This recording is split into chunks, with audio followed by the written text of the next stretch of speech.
Good morning everyone. Welcome to the English class. In our previous class, we read the story A Visit to the Kaziranga.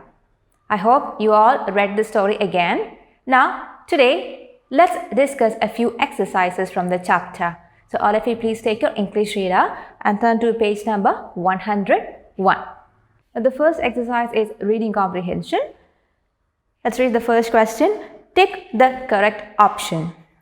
The author went on the elephant safari in the, is it middle of the night, late evening, early morning or in the afternoon?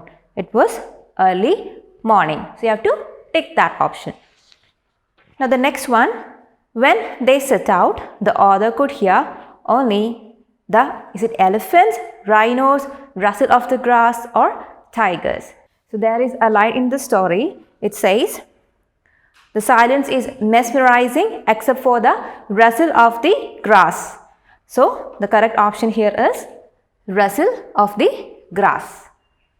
Now, question number 3. Kaziranga is on the banks of river. Is it Ganges, Yamuna, Brahmaputra or Tapti? So, in the story it is said, located on the banks of river Brahmaputra, Kaziranga is home to the one-horned Indian rhino. So, the correct option here is Brahmaputra.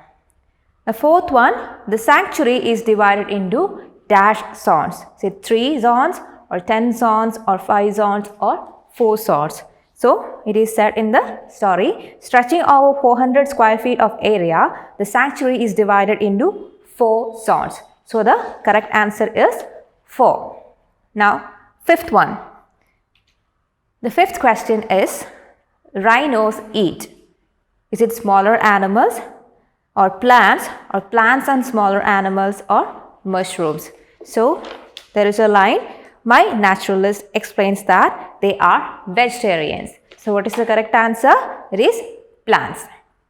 Now, the sixth question, the best time to visit Kaziranga is it from March to November, April to October, November to March or January to February? So, here it is said the best time to visit is November to March. So that is the correct option. Now let's move on to the next exercise. Number the incidents as they occur in the text. So you can see a few sentences here. So you have already read the story again. So you know the correct sequence of events that happened in the story. You have to number each of these sentences in the order of their occurrence. So you do this as an activity now. Please pause the video, finish doing it and come back. Hope you are done with that. Now let's see the correct sequence of sentences. So the first sentence is, a group of wildlife enthusiasts waited for their elephants. What happened next? Then the tall grass tickled the author. The third sentence is, the elephant almost threw the author off its back. Now fourth one, the author saw more rhinos.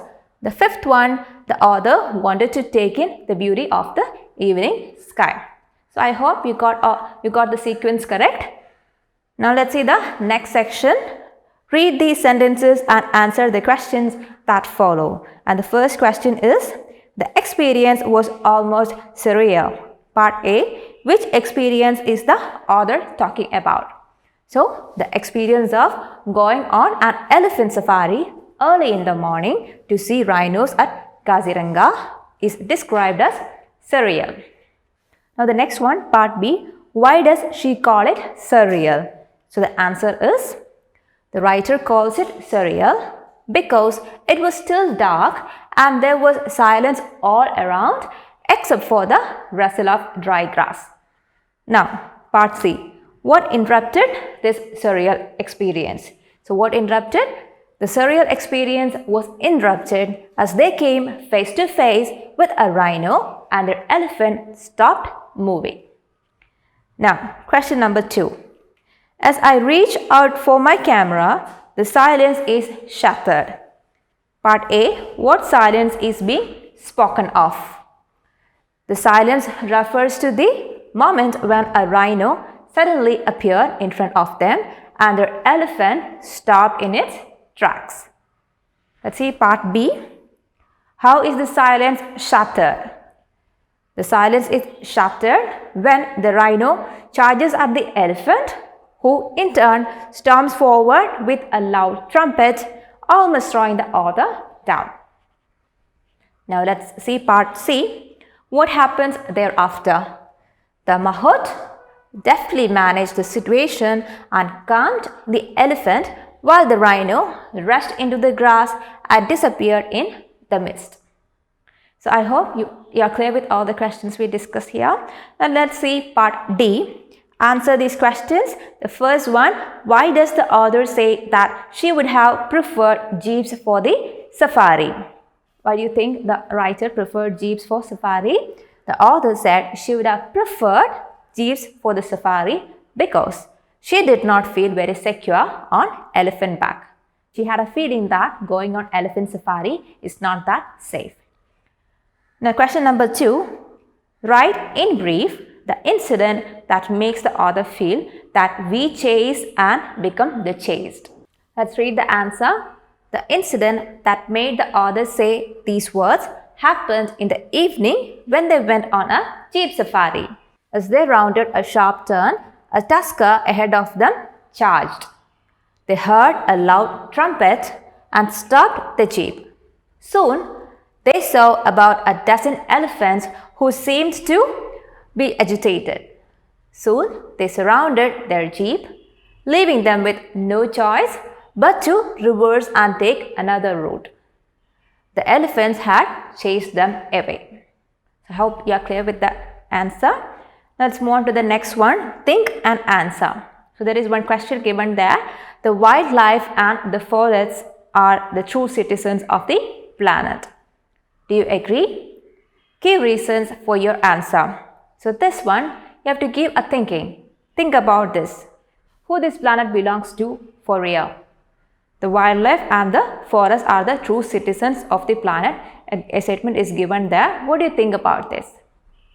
So you can write an answer to this question in your notebook as an activity.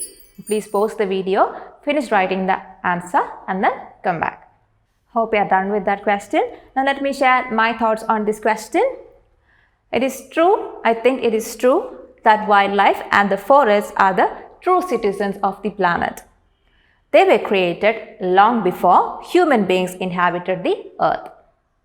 All life is sustained only because of our forests, which are essential to the earth's ecosystem. We should respect wildlife as all aspects of nature are interdependent. If we destroy wildlife and the natural environment, which is their habitat, it will eventually harm us. So this is what I think about the question. You can share your own answers. Now let's see the next section, values and life skills. Let me read the question to you. There are some rules that you must abide by when you visit a wildlife sanctuary or a national park. Take the ones that you think you should follow. So there are a few instructions given below. You just go through the instructions and you have to take the ones that you think that you should follow while visiting a wildlife sanctuary. Do this as an activity now. Please pause the video, finish it and come back. Hope you are done with that activity. Now let's see the answers. So the first one, use mobile phones. Do you think it is appropriate to use mobile phones while visiting a wildlife sanctuary? No. Taste wild fruits? No.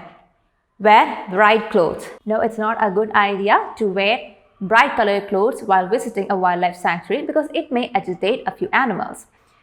So the next one, take a forest guide along and follow instructions. Yes, that is a good idea. So that is one instruction that you can follow. So you have to tick that one. Next one, talk loudly and play music. No, that's not a good idea. Not feed birds or other animals. Yes, you should not feed any birds or animals while visiting them. Move away from baby animals. Yes, you have to move away from baby animals or the parent animals might feel that you are there to harm the baby animals and they may attack you. The next one, leave the forest at the time appointed by the forest guards. So when you are visiting a wildlife sanctuary, they may have some time regulations. Please make sure that you follow the time regulations set by the forest guards. Let's see the next section. It is the vocabulary section and it's about using nouns as adjectives. Look at your textbook. You can see a few phrases given there in page number 103. Look at these phrases. Morning safari, elephant grass, bird watchers. You see the words safari, grass and watchers are all nouns. But when used in combination with other words, like when you say morning safari, even though they are nouns, when it is used in combination with other words, like when you say morning safari, you are referring to that particular time. The noun is getting modified. So, now it has changed into an adjective. So, in the next page, you can see a question. Use the nouns given in the box to make 6 suitable pairs. So, you can see a few nouns given in the green box.